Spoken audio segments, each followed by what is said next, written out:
અને મહત્વપૂર્ણ સમાચારની જો વાત કરીએ તો કૌભાંડકારી બીઝેડ ગ્રુપના સમર્થનના પોસ્ટર બાદ હવે ડીજે સોંગ અરવલ્લીમાં લગ્ન પ્રસંગમાં બીઝેડના ગીતો વાગ્યા। બીઝેડ ગ્રુપના સમર્થનમાં ગીત ગાતા વિડીયો વાયરલ થયા છે। માર્કેટમાં ચાલે બીઝેડ વાળા ગીત વાગતો વિડીયો વાયરલ થયો છે। આ પહેલા ડીજેના સંચાલકો પણ બીઝેડનું સમર્થન કરતા વિડીયો થયા હતા વાયરલ। અરવલ્લી જિલ્લામાં લાગ્યા હતા વી સપોર્ટ બીઝેડના પોસ્ટર। તો બીઝેડને સમર્થન કરતા પોસ્ટર પહેલા પણ લાગી ચૂક્યા છે, તો હવે બીઝેડના સમર્થનમાં ડીજે વગાડવામાં આવી રહ્યા છે, ડીજેના ગીતો। બીજી તરફ બીઝેડના સમર્થનના પોસ્ટર બાદ કેટલાક દિવસ પહેલા રિક્ષા પાછળ પણ બીઝેડના સમર્થનના પોસ્ટર લાગ્યા હતા। રસ્તા ઉપર અને રિક્ષામાં પણ બીઝેડના પોસ્ટર બાદ હવે બીઝેડ ગ્રુપના સમર્થનના ડીજે સોંગ લગ્નમાં વાગી રહ્યા છે। અરવલ્લીના આ દ્રશ્યો પહેલા પણ સામે આવ્યા હતા અને અત્યારે પણ સામે આવી રહ્યા છે, જેમાં બીઝેડ ગ્રુપનું સમર્થન સ્પષ્ટપણે જોવા મળી રહ્યું છે। એ જ બીઝેડ ગ્રુપ કે જે લોકોના કરોડ રૂપિયા ચાઉ કરી ગયું છે।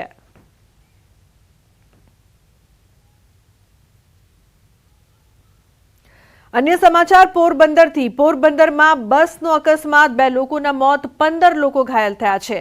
યાત્રીઓથી ભરેલી બસને નડ્યો હતો અકસ્માત। કછોડી ગામ નજીક બસ અને ટ્રક વચ્ચે અકસ્માત થયો હતો। 2 યાત્રીના મોત નીપજ્યા, 15થી વધુ યાત્રીઓ ઘાયલ થયા છે।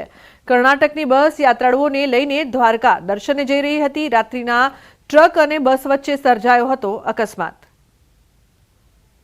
તો બસના અકસ્માતમાં 2 લોકોના મોત જ્યારે 15 લોકો ઘાયલ।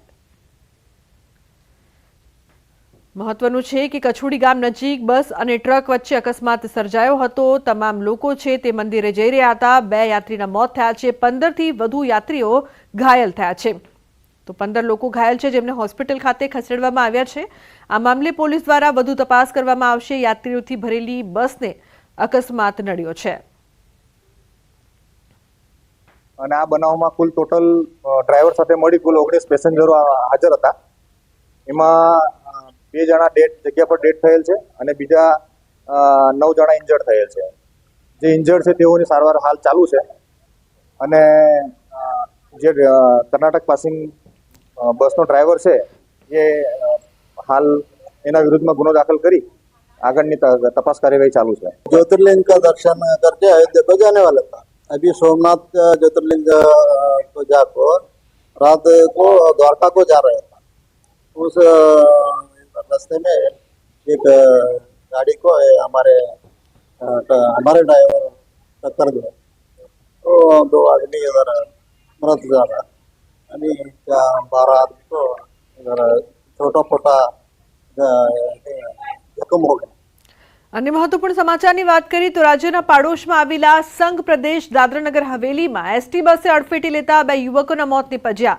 બનાવ બાદ માહોલ ગરમાયો હતો। આથી પોલીસે જ સ્થળે પહોંચીને મામલો થાળે પાડવા પ્રયાસ કર્યો હતો। સેલવાસના દાદરા ગાર્ડન સામે સેલવાસ તરફથી એક સરકારી એસટી બસ વાપી તરફ આવી રહી હતી।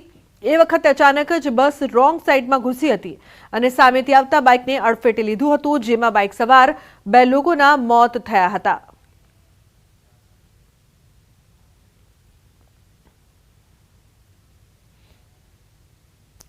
તો સુરત ક્રાઇમ બ્રાન્ચને મળી છે મોટી સફળતા। 1.5 કરોડનું એમડી ડ્રગ્સ અને હાઇબ્રિડ ગાંજાનો જથ્થો ઝડપી પાડ્યો છે। કતારગામ વિસ્તારમાંથી ઝડપી પાડ્યું છે ડ્રગ્સ। 3 આરોપીની સાથે ડ્રગ્સ ઝડપી પાડ્યું। અન્ય સમાચાર ભાવનગરથી। ભાવનગરની નજીક ખોખરાના ડુંગરમાળામાં સિંહના વધુ 2 વિડીયો વાયરલ થયા છે। ખોખરાના ડુંગરમાળામાં માનવ વસ્તી તરફ સિંહનું સતત પર્યાણ વધી રહ્યું છે। વાયરલ વિડીયોમાં જોઈ શકાય છે કે એક સાથે 2 નર સિંહ રોડ ઉપર આવી ચડતા બંને તરફ વાહનો સિંહને જોવા માટે થંભી ગયા હતા। કાર ચાલક દ્વારા વનરાજનો વિડીયો પોતાના કેમેરામાં કેદ કર્યો હતો। સિંહનો આ વાયરલ વિડીયો 2 દિવસ પહેલાનો હોવાનું જાણવા મળ્યું છે। ન્યૂઝ 18 વાયરલ વિડીયોની નથી કરતું પુષ્ટિ।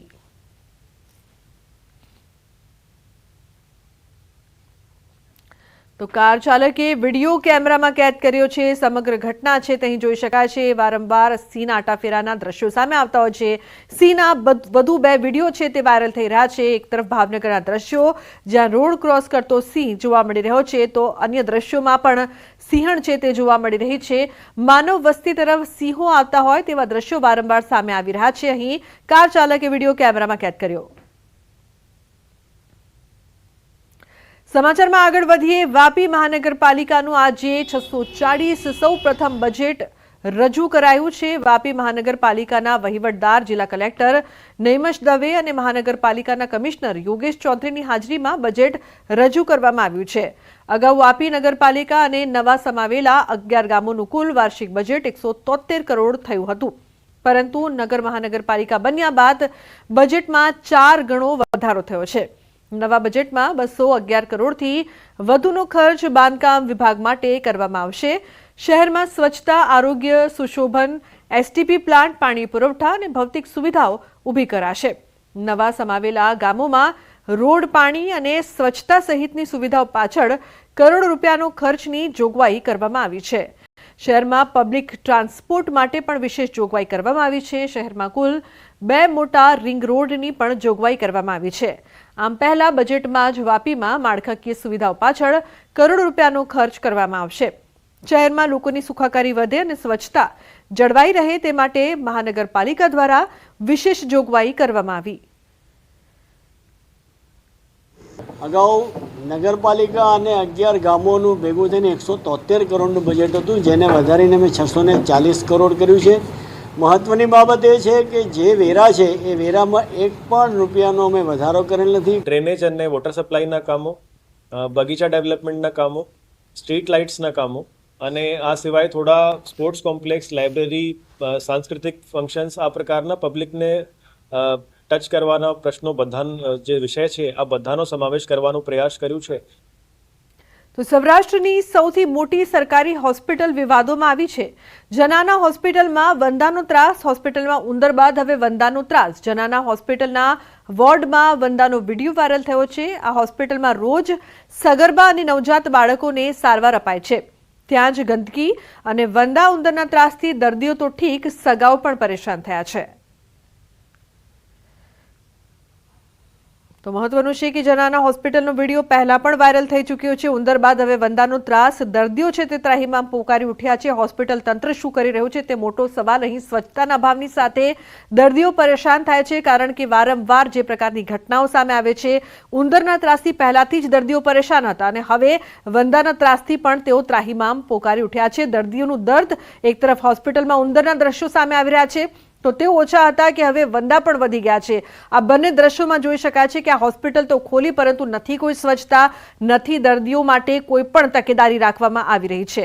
રોગોના નિદાન માટે હોય છે હોસ્પિટલ, પરંતુ અહીં તો ઉંદર અને વંદાના ત્રાસના કારણે રોગો વધે તેવી સંભાવના ખાસ જોવા મળી રહી છે. ઉંદર બાદ હવે વંદાનો ત્રાસ. તો આ મામલે સિવિલ સુપ્રિન્ટેન્ડન્ટ મોનાલી માકડિયાનું નિવેદન. મને જાણકારી હતી, પેસ્ટ પણ કરવામાં આવી છે, આજે પણ સ્પ્રે કરવામાં આવ્યો છે. આના માટે અમે કોન્ટ્રાક્ટ આપ્યો છે, પરંતુ એજન્સી હજુ કામ ચાલુ નથી કરી રહી. સિંગલ ટાઈમ કોન્ટ્રાક્ટ પણ અમે આપી દીધા છે. વહેલામાં વહેલી તકે ત્યાં ફરી છંટકાવ કરવામાં આવશે. વંદાની મને જાણકારી પણ હતી અને લાસ્ટ વીક અમે ઇન્સેક્ટિસાઇડ સ્પ્રે કરી અને કંટ્રોલમાં પણ લાવેલા. છતાંય આ વીકમાં પાછો ઉપદ્રવ વધી ગયો છે, એટલે આજે પણ સ્પ્રે કરાવી દીધું છે અને સિંગલ ટાઈમ એક એજન્સીને અમે કોન્ટ્રાક્ટ આપી દીધો છે, જે ટૂંક સમયમાં આ માટે વર્ક ચાલુ કરશે. એક વીકમાં પ્રોબ્લેમ ના થાય એના માટે સિંગલ ટાઈમ કોન્ટ્રાક્ટ અમે બીજી એજન્સીને જેમ દ્વારા ઓર્ડર કરી દીધો છે.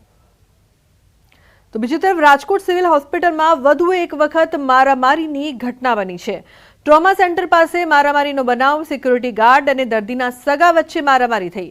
સમગ્ર મામલાનો વિડીયો સોશિયલ મીડિયામાં વાયરલ. કયા કારણોસર બંને પક્ષ વચ્ચે મારામારી સર્જાઈ તે અંગે તપાસ શરૂ કરવામાં આવી. વાયરલ વિડીયોમાં બંને પક્ષો વચ્ચે બોલાચાલી થતી હોવાનું સામે આવ્યું છે. અન્ય સિક્યોરિટી ગાર્ડ દ્વારા બંને પક્ષના વ્યક્તિઓને છૂટા પાડવામાં આવ્યા છે.